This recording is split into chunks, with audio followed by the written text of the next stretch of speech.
कधी असा विचार केलाय का की दक्षिण अमेरिकेच्या किनाऱ्यावर वाहणाऱ्या वाऱ्याची दिशा जर थोडीशी बदलली तर इकडे आपल्या भारतातल्या शेतकऱ्याच्या शेतातलं पीक का करपतं? म्हणजे वरवर पाहता या दोन घटनांचा एकमेकांशी काही संबंध वाटत नाही, बरोबर? अगदी. किंवा प्रशांत महासागरातल्या पाण्याच्या तापमानात समजा फक्त काही अंशांचा बदल झाला तर संपूर्ण जगाच्या अर्थव्यवस्थेला कसा मोठा हादरा बसू शकतो, हे खूपच अजब वाटतं. खरंय.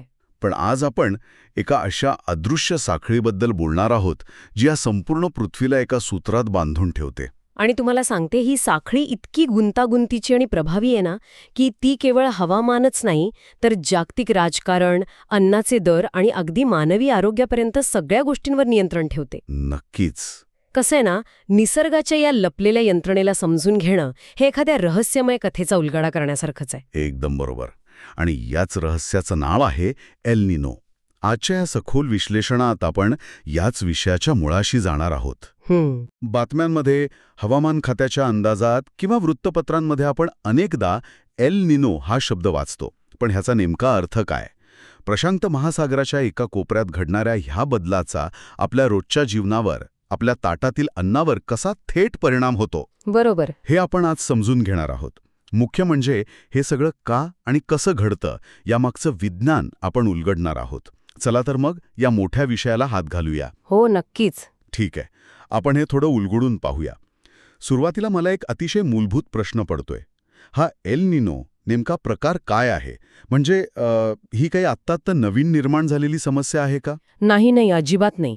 हा काही आजकालचा किंवा नव्याने निर्माण झालेला प्रकार नक्कीच नाहीये. अच्छा. एल निनो ही एक पूर्णपणे नैसर्गिक आणि हजारो वर्षांपासून चालत आलेली हवामान प्रणाली आहे. जर आपण याची अत्यंत सोपी व्याख्या पाहिली ना, तर प्रशांत महासागरातील विषुववृत्ताजवळील समुद्राच्या पाण्याचं तापमान जेव्हा अचानक वाढते, पूर्ण वातावरणावर पडतो. पण एक मिनिट, इथे मला एक गोष्ट समजून घ्यायची आहे. महासागर तर खूप मोठा आहे. हो, अर्थातच. मग त्याच्या एका भागात पाणी थोडं गरम झालं तर त्याने एवढा काय मोठा फरक पडतो? आणि मुळात हे पाणी गरम का होतं? कारण जोपर्यंत ती मूळ प्रक्रिया समजत नाही ना, तोपर्यंत पुढचे परिणाम कसे होतात ते उमजणार नाही. अत्यंत रास्त प्रश्न आहे हा. हे समजून घेण्यासाठी आपल्याला आधी सामान्य स्थिती काय असते हे पाहावं लागेल. बरं. प्रशांत महासागर हा आपल्या पृथ्वीवरील सर्वात मोठा जलसाठा आहे. सामान्य परिस्थितीत या महासागरावर व्यापारी वारे, ज्यांना आपण ट्रेड विंड्स म्हणतो, ते पूर्वेकडून पश्चिमेकडे सतत वाहत असतात. म्हणजे कुठून कुठे? भूगोलाच्या भाषेत सांगायचं तर दक्षिण अमेरिकेच्या किनाऱ्याकडून आशिया आणि ऑस्ट्रेलियाच्या दिशेने हे वारे अखंडपणे वाहत असतात. अच्छा, म्हणजे हे वारे समुद्राच्या पृष्ठभागावरचं पाणी एका विशिष्ट दिशेने ढकलत नेतात असं म्हणायचंय का तुम्हाला? हो, अगदी तसंच. हे वारे अतिशय शक्तिशाली असतात आणि सूर्याच्या उष्णतेमुळे समुद्राच्या पृष्ठभागावरचं जे पाणी आधीच गरम झालेलं असतं ना, ते पाणी या वाऱ्यांमुळे ढकललं जाऊन पश्चिमेकडे म्हणजे इंडोनेशिया, ऑस्ट्रेलिया आणि आशियाच्या बाजूला जाऊन साठतं. आणि तुम्हाला आश्चर्य वाटेल, काय? या सततच्या वाऱ्यांमुळे आणि पाणी साठण्यामुळे पश्चिमेकडच्या समुद्राची पातळी पूर्वेकडच्या समुद्राच्या पातळीपेक्षा चक्क 1.5 ते 2 फुटांनी जास्त असते. बापरे, 1.5 ते 2 फूट? हो ना. शिवाय तिथलं पाणी खूप जास्त गरमही असतं. ही झाली एक नैसर्गिक आणि संतुलित स्थिती. हे एखाद्या मोठ्या बाथटबच्या उदाहरणावरून खूप छान समजून घेता येईल. बाथटब? हो, म्हणजे समजा एका महाकाय बाथटबमध्ये एका बाजूला सतत हवा फुंकून किंवा हाताने पाणी एकाच दिशेने ढकलून साठवलं जात आहे. असं केल्यावर साहजिकच ते पाणी एका बाजूला जाऊन साचेल आणि तिथे पाण्याची पातळी वाढेल, कमकुवत होतात. तेव्हा ते साठलेलं गरम पाणी अत्यंत वेगाने परत मूळ जागी म्हणजे विरुद्ध दिशेने येऊ लागतं. हे उदाहरण परिस्थिती अगदी अचूकपणे स्पष्ट करतं. एल निनोच्या वेळी नेमकं हेच घडतं. काही गुंतागुंतीच्या वातावरणीय बदलांमुळे ते जे पूर्वेकडून पश्चिमेकडे वाहणारे वारे असतात ते अचानक कमकुवत होतात. अच्छा. काही वेळा तर ते पूर्णपणे थांबतात किंवा चक्क उलट दिशेने वाहू लागतात. अरे चा. आता वाऱ्यांचा जोर कमी झाल्यामुळे पश्चिमेकडे साठून राहिलेलं ते प्रचंड प्रमाणातलं गरम पाणी पुन्हा पूर्वेकडे म्हणजे दक्षिण अमेरिकेच्या किनाऱ्याकडे परतायला लागतं. म्हणजे ज्या बाथटबमध्ये पाणी एका बाजूला साठवलं होतं, वाऱ्याचा दाब कमी होताच ते गरम पाणी गुरुत्वाकर्षणाने पुन्हा परतून संपूर्ण महासागरात पसरतं. अगदी बरोबर. पण यामुळे महासागराच्या तापमानात अचानक मोठी वाढ कशी होते? यात एक अतिशय रंजक गोष्ट अशी आहे की आपण इथे काही लिटर पाण्याची गोष्ट करत नाही आहोत. आपण अशा जलसाठ्याबद्दल बोलतोय जो पृथ्वीचा 1/3 भाग व्यापतो. जेव्हा हे कोट्यावधी गॅलन गरम पाणी आपली जागा बदलतं आणि पूर्वेकडे येतं तेव्हा समुद्राच्या पृष्ठभागाचं सरासरी तापमान लक्षणीयरित्या वाढतं. आणि इथेच विज्ञानाची खरी गती सुरू होते. कसं काय? महासागर आणि वातावरण हे एकमेकांशी अत्यंत घट्ट जोडलेले आहेत. जेव्हा समुद्राचं एवढं मोठं क्षेत्र अचानक गरम होतं तेव्हा तिथून प्रचंड प्रमाणात उष्णता आणि बाष्प वातावरणात फेकलं जातं. अच्छा. आणि या उष्णतेमुळे पावसाचे आणि वाऱ्याचे संपूर्ण पॅटर्नच बदलून जातात. पण हे बघा, हे सगळं ऐकायला जितकं रंजक वाटतं ना तितकंच ते भयानकही आहे. खरंय. कारण प्रशांत महासागरात झालेला हा पाण्याचा बदल केवळ समुद्रापुरता मर्यादित राहत नाही. तो बदल जमिनीवरील मानवी जीवन कसं विस्कळीत करतो हे समजून घेणं जास्त महत्वाचं आहे. नक्कीच. इथेच खरी गंमत आहे. मला एक प्रश्न पडतो, प्रशांत महासागर हा जगाच्या एका बाजूला आहे आणि आपला भारत किंवा इतर आशियाई देश दुसऱ्या बाजूला. मग दक्षिण अमेरिकेजवळ पाणी गरम झाल्याचा थेट परिणाम हजारो किलोमीटर दूर असलेल्या आपल्या भारतातील मॉन्सूनवर किंवा शेतीवर कसा काय होतो? हा भौगोलिक दुवा कसा जोडला जातो? हाच तो निसर्गाचा सर्वात मोठा बटरफ्लाय इफेक्ट आहे जो समजून घेणं अत्यंत आवश्यक आहे. यामागे ना वॉकर सर्क्युलेशन नावाची एक वातावरणीय प्रक्रिया असते. Walker circulation? हो. सोप्या भाषेत सांगायचं तर जिथे समुद्राचं पाणी सर्वात जास्त गरम असतं ना तिथे हवा तापून वर जाते. बरोबर. हवा वर जाताना ती समुद्रातलं प्रचंड बाष्प सोबत घेऊन जाते ज्यामुळे तिथे ढग तयार होतात आणि मुसळधार पाऊस पडतो. म्हणजे जिथे गरम पाणी तिथे पाऊस. अगदी बरोबर. सामान्य स्थितीत हे गरम पाणी पश्चिमेकडे म्हणजे आपल्या आशिया आणि ऑस्ट्रेलियाच्या बाजूला असतं. त्यामुळे इथे हवा वर जाऊन भरपूर पाऊस पडतो. पण एल निनोच्या वेळी जेव्हा हे गरम पाणी पूर्वेकडे सरकतं तेव्हा पावसाचे ढगही त्या पाण्यासोबत पूर्वेकडे निघून जातात. अरे चा, म्हणजे आपले पावसाचे ढग चक्क दुसऱ्या खंडात पळवले जातात. होय, तसंच काहीसं. दक्षिण अमेरिका जिथे एरवी कोरडं हवामान असतं तिथे अचानक अतिवृष्टी होते आणि भयंकर पूर येतात. बापरे. आणि त्याच वेळी आपल्याकडे म्हणजे भारत, इंडोनेशिया, ऑस्ट्रेलिया या भागात पूर्णपणे उलटी स्थिती निर्माण होते. ढग तिकडे गेल्यामुळे इथे हवेचा उच्च दाब म्हणजे हाय प्रेशर निर्माण होतो. अच्छा. उच्च दाबामुळे हवा वर जाण्याऐवजी खाली दाबली जाते आणि जिथे हवा खाली दाबली जाते ना तिथे ढग तयार होऊच शकत नाहीत. आणि ढगच तयार झाले नाहीत तर साहजिकच पाऊस पडत नाही. हा मेकॅनिझम खरंच खूप स्पष्ट करणारा आहे. यामुळेच एल निनोच्या वर्षांमध्ये भारतात मान्सून कमकुवत होतो आणि पाऊस सरासरीपेक्षा खूप कमी पडतो. अनेकदा यामुळे दुष्काळाची भीषण शक्यता निर्माण होते. हे खूपच विचित्र आणि अस्वस्थ करणार आहे. म्हणजे एकाच वेळी जगाच्या एका कोपऱ्यात लोक पावसाच्या पाण्याने बुडत असतात आणि दुसऱ्या कोपऱ्यात पाण्यासाठी आसुसलेले असतात. आणि हा केवळ पावसाचा खेळ नाहीये.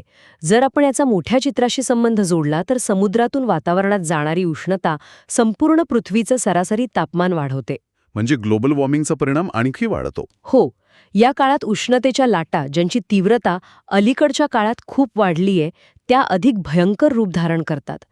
जागतिक तापमानात वाढ झाल्यामुळे अनेक देशांमध्ये उन्हाळ्याचे जुने विक्रम मोडले जातात. या तापमान वाढीचा आणि पावसाच्या अनिश्चिततेचा सर्वात मोठा आणि थेट फटका जर कुणाला बसत असेल तर तो म्हणजे शेतीला. नक्कीच. शेती हा मानवी जगण्याचा कणा आहे. पाऊस वेळेवर पडला नाही किंवा तापमानात अचानक वाढ झाली तर पिकांचं मोठं नुकसान होतं.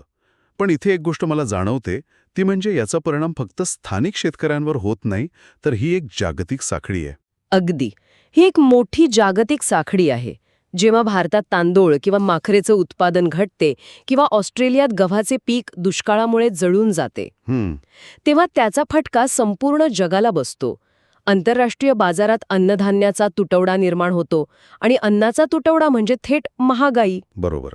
एका देशातील एल निनोचा दुष्काळ दुसऱ्या देशातील गरिबांच्या ताटातील अन्न महाग करतो. म्हणजे प्रशांत महासागरातील वाऱ्याची दिशा बदलल्याने एखाद्या सामान्य कुटुंबाचा महिन्याचा बजेट कोलमडतं. हे किती भयानक आहे.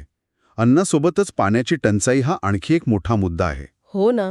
पाऊस न पडल्यामुळे धरणांमधली पाण्याची पातळी खालावते.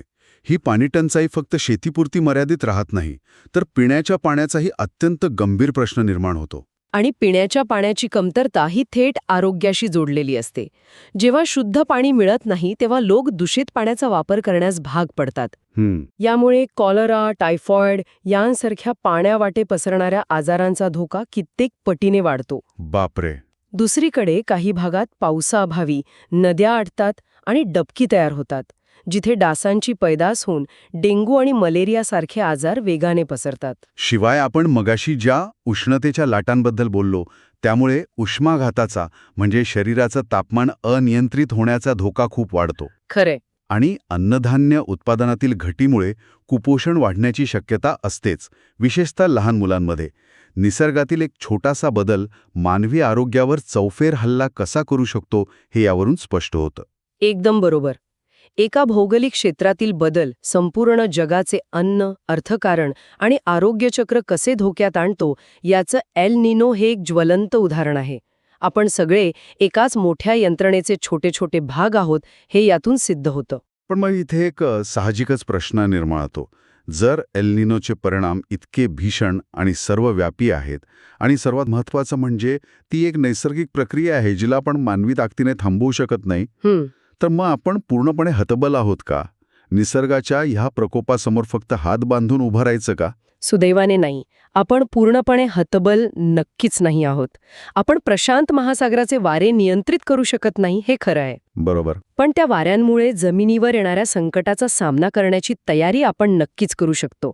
याला आपण ॲडॅप्टेशन किंवा परिस्थितीशी जुळवून घेणे म्हणू शकतो. आणि यासाठी अतिशय पद्धतशीर आणि वैज्ञानिक उपाययोजनांची गरज असते. आणि मला वाटतं यातला सर्वात कळीचा मुद्दा पाणी व्यवस्थापनाचा आहे. अगदी. जेव्हा आपल्याला माहीत असतं की पाऊस कमी पडणार आहे तेव्हा पावसाच्या पाण्याची साठवण करणं म्हणजे रेन वॉटर हार्वेस्टिंग हा केवळ एक पर्याय राहत नाही, तर ती जगण्याची गरज बनून जाते. एकदम बरोबर. जमिनीखालील पाण्याची पातळी वाढवणे आणि उपलब्ध पाण्याचा अत्यंत काटेकोर वापर करणे हा प्राथमिक उपाय आहे. पण यासोबतच शेतीमध्येही मोठे आणि धोरणात्मक बदल करणं आवश्यक आहे. म्हणजे कसे बदल? हे बघा, आपण अनेक दशकांपासून त्या जुन्या पद्धतीने शेती करत आलो आहोत, ज्याला भरपूर पाणी लागतं. पण आता शेतकऱ्यांनी दुष्काळ सहन करणारी किंवा कमी पाण्यात कमी वेळेत येणाऱ्या पिकांची वाणं विकसित करून ती वापरण्यावर भर दिला पाहिजे. म्हणजे पीक पद्धतीत बदल करणे. आणि सिंचनाच्या बाबतीतही पारंपरिक पद्धतीने शेतात पाणी सोडून देण्याऐवजी आधुनिक सिंचन पद्धती जसे की ठिबक सिंचन वापरणं अत्यंत आवश्यक आहे. यामुळे पाण्याचा अपव्यय टळतो आणि पिकांच्या मुळांना नेमकं जेवढं पाणी हवंय तेवढंच मिळतं.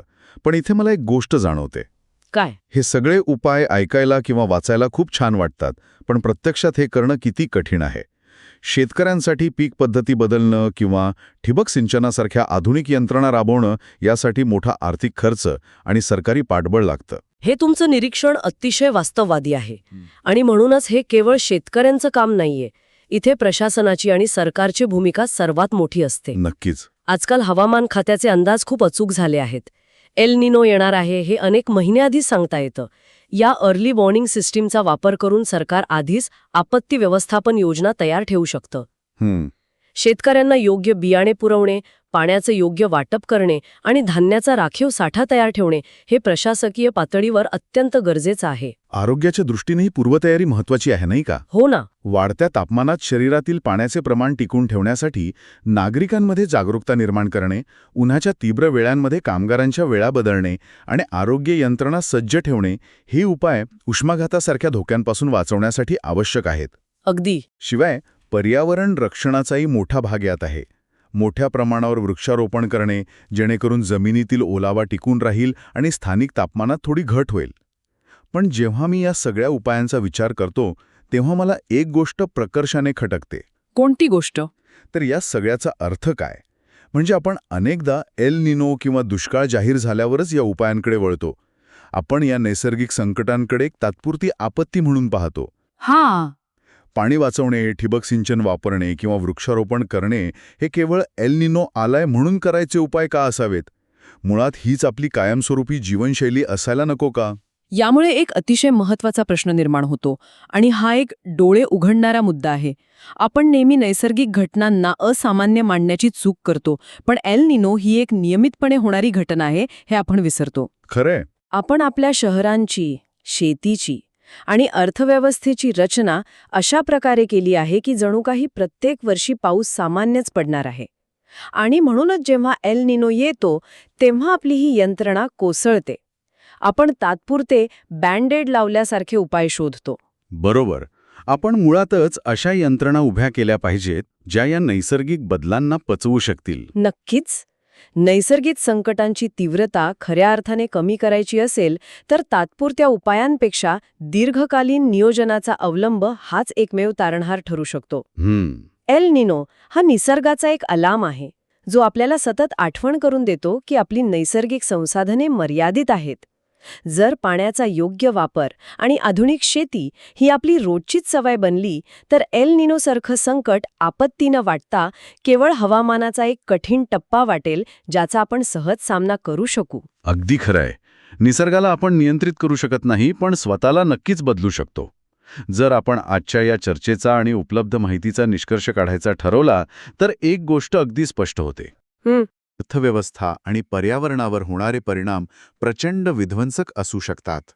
हे नुकसान रोखण्यासाठी पूर्वतयारी, माहितीवर आधारित निर्णय आणि शाश्वत जीवनशैली या 3 गोष्टी अत्यंत महत्त्वाच्या आहेत.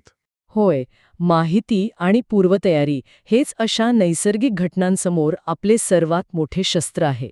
निसर्गाशी लढण्यापेक्षा त्याच्या तालावर चालायला आणि तग धरायला आपल्याला शिकलं पाहिजे. आणि या विश्लेषणाचा शेवट करताना मला एका अत्यंत महत्त्वाच्या आणि काहीशा अस्वस्थ करणाऱ्या विचाराकडे वळायचं आहे. बरं? आपण आत्तापर्यंत पाहिलं की एल निनो ही हजारो वर्षांपासून चालत आलेली एक नैसर्गिक घटना आहे. पण आज आपण ज्या जगात राहत आहोत ते हजारो वर्षांपूर्वीसारखं राहिलेलं नाहीये.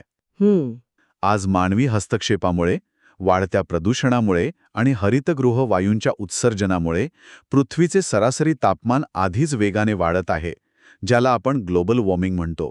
आपल्या समुद्राचं पाणी आधीच दरवर्षी अधिकाधिक तापत आहे. बरोबर. अशावेळी याचा विचार केल्यावर लक्षात येतं, जेव्हा एका आधीच तापलेल्या पृथ्वीवर, आधीच गरम असलेल्या समुद्रात एल निनोसारखी नैसर्गिकरित्या तापमान आणखी वाढवणारी घटना धडकते, तेव्हा काय होईल?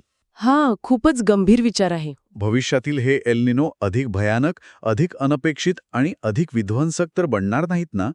निसर्गाची पारंपरिक रचना आणि माणसाने निर्माण केलेलं प्रदूषण यांचा हा जो संयोग होत आहे तो आपल्याला भविष्यात नक्की कोणत्या नव्या हवामान संकटाकडे नेत आहे? ही अशी एक अनिश्चितता आहे जिचं उत्तर कदाचित आपल्याकडे आज नसेल, पण त्याचे परिणाम आपल्याला नक्कीच भोगावे लागणार आहेत. आपल्याला या बदलत्या अनिश्चित जगात स्वतःला टिकून ठेवण्यासाठी अधिक सज्ज व्हावंच लागेल. या प्रश्नावर नक्की विचार करा. आज आपण इथेच थांबूया.